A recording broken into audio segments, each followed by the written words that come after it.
What is going on, people? And welcome back to another podcast. I'm your host, JONETH PIPTNE. But before the start of the official podcast, just make sure you hit that like and subscribe button so you can continue to receive more news about our Chicago Bears. And officially jumping off the podcast, the Chicago Bears wide receiver Allen Robinson sounded resigned to possibly playing in the 2021 season on a one-year deal in advance of the July 15th deadline for franchise tag players to receive long-term contracts. Now, he officially said, "I don't want to hear anything about updates on my contract or nothing like that." And he also said that it's not in his control, and if he don't get a long-term deal, that being a possibility of playing on a one-year franchise tag deal, then it is what it is. I'm comfortable with that. Obviously, that's a possibility. That's fine. It is what it is. As I said before, my main focus now is continuing to get better and better. The Chicago Bears did place a $17.98 million franchise tag tender on Robinson after the two sides was unable to agree on a contract extension last season. The veteran receiver led the team with 102 receptions for 1,250 yards in 2020. Allen Robinson is 27 years old. He did skip the Bears' voluntary offseason workout program, but reported to this week's mandatory three-day minicamp. Robinson added on Thursday that he will be on time to training camp when it opens next month. At the end of the day, the offseason workouts are optional things, and I think I have a pretty good routine that I've been working on through the progression in certain areas at the pace that I want, said Robinson, who focused on creating more muscle endurance in the offseason in order to be more effective after the catch. And since joining the Bears in 2018, Robinson has been by far away from the team's top wide receiver. And despite playing on some of the league's lower-rated offenses, Allen Robinson still has caught 255 passes for 3,151 yards and 17 touchdowns over the past three seasons with the Chicago Bears. It was really good to have Robinson rejoin the team this week, said head coach Matt Nagy. You guys know what I really have a good relationship with A-Rob. Anytime you have a quality player that shows back up and gets out there in the huddle and just that experience that he brings, he's just such a quiet, calm, and confidence to him that you can see the other guys out there throwing him the football and things that he is doing. He just slides on in. And the one sneaky thing about A-Rob is that I think he's pretty cool is number one, even if he's not here, he's working his tail off. And number two, he always in great shape, and they notice that. Now, I'm going to basically react to that, and I really just don't understand how they have not been able to re-sign Allen Robinson. He is easily one of the top 15 wide receivers in the NFL. Now, you say, oh, top to 15, this not real good. I'm like, man, it is hell of wide receivers out there in the NFL that is faster, stronger, jump higher than Allen Robinson. But guess what? He's usually one of the best route runners in the league, and he has some of the most dependable hands in the league. And so for some reason, he always seems to be open. And the Bears haven't had a wide receiver like that since Alshon Jeffrey, Brandon Marshall. And even then, those guys did not stick around long. The Bears went years without having a consistent 1,000-yard receiver until Brandon Marshall and Alshon Jeffrey and now Allen Robinson showed up. So I just really don't get how the Bears got their head that fobbed their ass where they can't see what's been going on here. Eventually, if they do not sign Allen Robinson, guess what? It's going to spread the news around to the other wide receivers in the league, especially the guys that's higher paid and is making all the catches and everything else. That guess what? No matter what your production is, Chicago Bears will not pay you. guess what? That's going to scare away receivers. That means, guess what? Even if Darnell Mooney becomes good with the Chicago Bears, guess what? He's not even going to bother to even try to re-sign with the Bears because they didn't re-sign Allen Robinson, who is the Bears' best receiver right now. So I'm hoping that the Chicago Bears and Allen Robinson can get this done because I'm pretty sure he probably made up his mind already. Like if this deal is not done before the season is over, it don't matter what the hell they offer him. He's not coming back. Plain and simple. You know, because I'm not only looking at it from a business perspective, I got to look at it from a player perspective as well. Even though I never played in the NFL, but I do know business side of it good enough that listen, man, he's 27.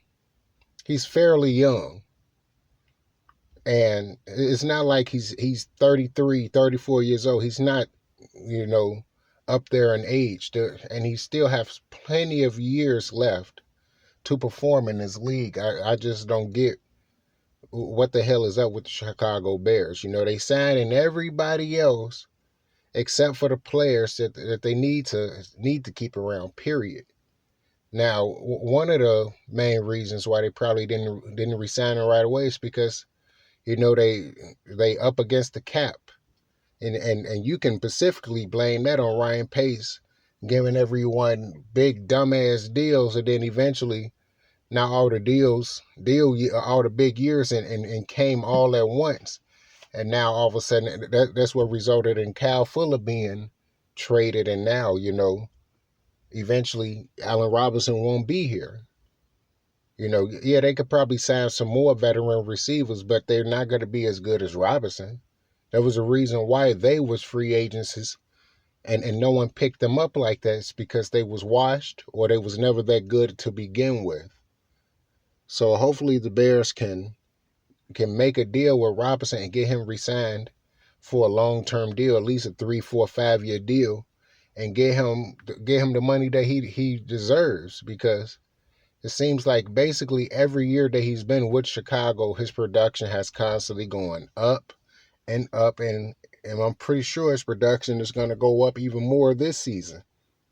So hopefully the Bears can do what the hell they supposed to do and get this deal done so that Allen Robinson can stay a Chicago Bear. But now we're going to be moving on to the next story right now. And of course, moving on to the second story of the day. The Chicago Bears officially signed their rookie offensive tackle Tevin Jenkins to a rookie deal. And the Chicago Bears have officially signed all 7 draft picks, inking second round pick Tevin Jenkins to his rookie contract, the 39th overall pick in the 2021 NFL Draft.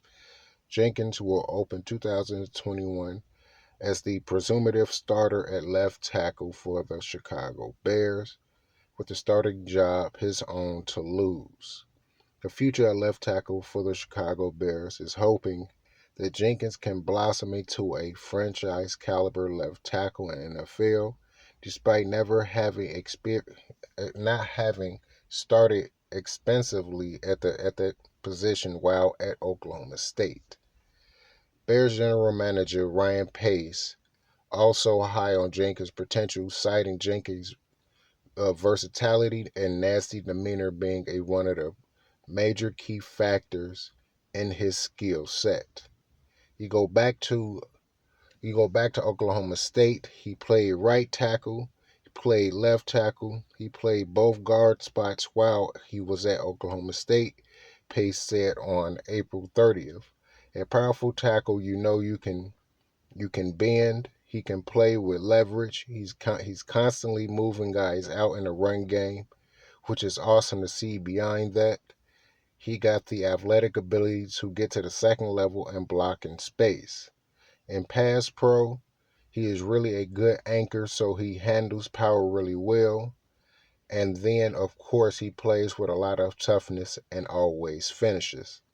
Jenkins himself has stated that he's excited to get to work and show the city of Chicago what he is capable of doing, especially with slipping to the second round after major major consensus was that he was a first round pick, which I thought he definitely was. And I'm definitely going to do to keep this job, putting out the effort on both on and off the field. Keep putting myself in more like a presence around the field and also in the weight room and especially on the practice squad. Everything I need to do to get on the field as soon as possible and just keep on making my presence and bring my attitude like I did at Oklahoma State and make sure that I can prove a lot of people wrong and make sure Chicago Bears is in the right, they have actually made the right choice for me, Jenkins said on April 30th. Also, Jenkins will have a slight learning curve ahead of him when the Bears report to training camp in late July, but the Bears view him as a player who can develop into a leader for the offensive line while also becoming a cornerstone piece next to rookie quarterback Justin Fields for years to come. Next month, when the Bears arrive at Hallis Hall, Jenkins will generate plenty of excitement, setting himself up for what will be an interesting rookie campaign. And basically what I think about that with him, I I was just shocked that he fell all the way to the second round, was the 39th pick. I expected him to be within the top 10.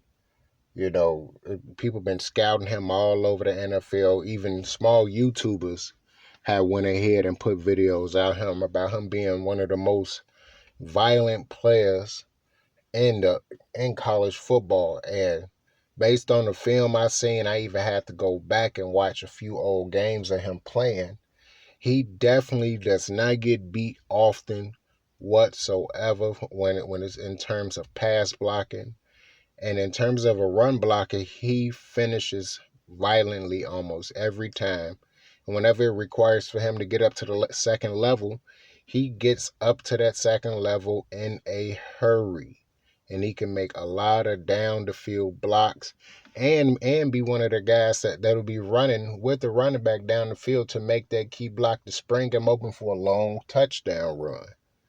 That's the type of player that the Bears have in Tevin Jenkins. To me personally, he's better than the tackle that the Lions picked up.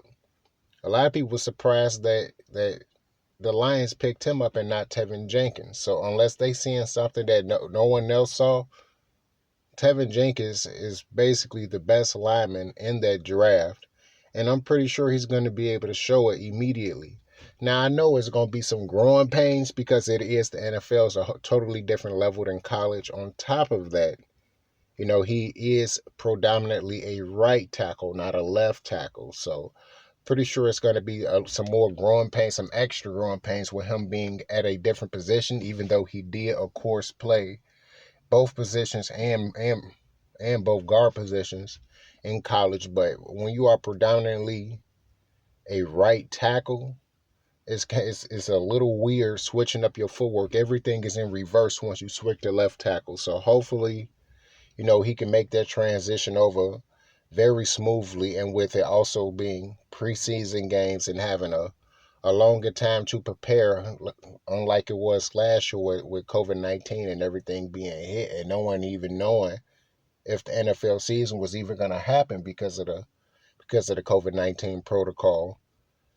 But because this year is a little bit better, everything is coming into place for the rookies, and hopefully he can continue to maintain that type of presence that he had in college and adapt to the NFL very well. But that's going to be it for me today, guys. Just continue to tune in to the JONETH PIPTNE podcast that will be on every week until the season kicks off. And then be sure to tune in to the JONETH PIPTNE halftime show and also pregame and postgame shows as well. All right, people, peace out and go Chicago Bears.